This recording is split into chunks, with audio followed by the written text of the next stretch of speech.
U ime Otca i Sina i Svetoga Duha, vaše visoko preosveštenstvo, časni oci, draga braćo i sestre u Hristu, stojimo večeras u tihoj pokajnoj ljepoti časnoga posta. Liturgija među osvećenih darova nije svečana kao nedeljna Euharistija. Ona je tiha, sabrana, gotovo suzna. Kao da sama crkva uči da se pred najvećim tajnama ne stoji bučno, nego zgrušeno. Časni post je škola slobode, ali ne slobode od hrane, nego slobode od strasti. Sveti oci nas uče da je prvi pad čovjeka bio upravo u hrani. Nije Adam pao zbog gladi, nego zbog neposlušnosti. Nije plod drveta bio problem, nego odvajanje od Boga. Zato crkva mudro počinje isceljenje čovjeka tamo gdje je rana i počela. Post nije kazna, post je terapija. Ona nije odricanje radi odricanja, nego vraćanje čovjeka u pravilno odnos sa Bogom, bližnjim i sa samim sobom. Gospod nas opominje u Matejevom evanđelju: kada postite, ne mrštite se kao licemjeri, ali ti se kada postiš lijepo uredi, da tvoj post ne zapaze ljudi, nego samo tvoj Otac koji je u tajnosti. Koliko samo dubine u ovim evanđelskim riječima. Gospod nas ne uči samo kako da postimo, nego zašto da postimo. Licemjeri poste da bi ih vidjeli, hrišćanin posti da bi ga Bog vidio.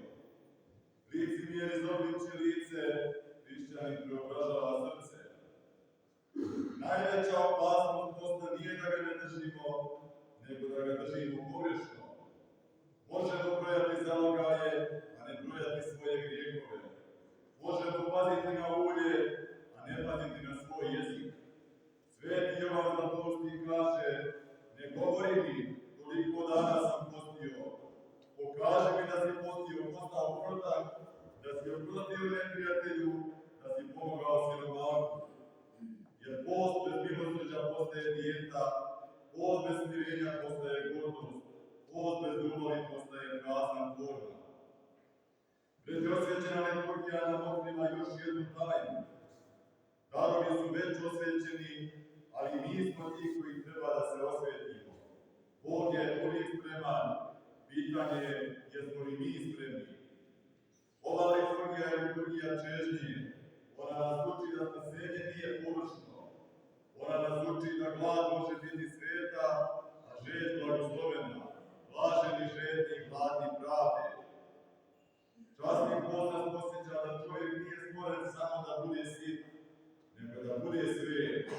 Post nas vraća u istinu da nismo bića stomaka, nego bića vječnosti. I zato post je borba, ne protiv hrane, nego protiv tvrdoga srca. Kada postimo, iz nas izlazi nervoza, razdranljivost, skrivena gordost. Post skida maske i pokazuje nam naše pravo stanje. Ali post nije samo borba protiv nečega, ona je borba za nekoga, za Hrista. Hristos je postio 40 dana u pustinji, ne zato što je imao potrebu, nego da nam pokaže put. On nas uči da ne živi čovjek po samome hljebu. Glad tijela kada je prožito molitvom, budi glad duše. Bez molitve post je dijeta, bez ispovijesti post je psihologija, bez pričešća post je moralizam. Zato nas crkva vodi ka čaši, ne ka savršenstvu naše discipline, nego ka savršenstvu njegove milosti.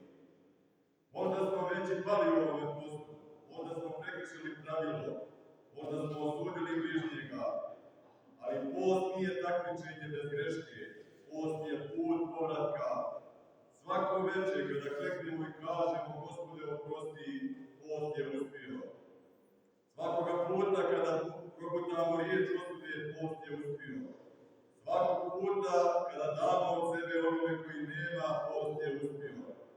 Jer cilj posta nije da se pokažemo jaki, cilj posta je da priznamo da bez Boga ne možemo ništa. Vaše visoko preosveštenstvo i sestre, večeras u tišini pred osvećene liturgije vidimo da crkva nije ideja, nego živo tijelo. A naš mitropolit kao arhipastir među nama svojom molitvom, krstonosnim služenjem i pastirskom ljubavlju pokazuješ da znači nositi breme crkve i svakoga čovjeka. Dok nas on vodi ka čaši života, uči nas da istinski post nije samo održanje, nego prinos sebe Bogu, prihvatanje tuđe slabosti, nošenje bremena bližnjega i život u milosti. Neka Gospod ukrepi njegovu arhipastirsku službu i dostoji nas da budemo dostojna duhovna djeca vašega staranja. Da ovaj časni post ne bude samo fizičko uzdržanje, nego duboka duhovna promjena, da se srce naše očiste, ruke ojačaju u milosti, a duše napune Hristovom ljubavom. Neka Vaskrs donese svjetlost i radost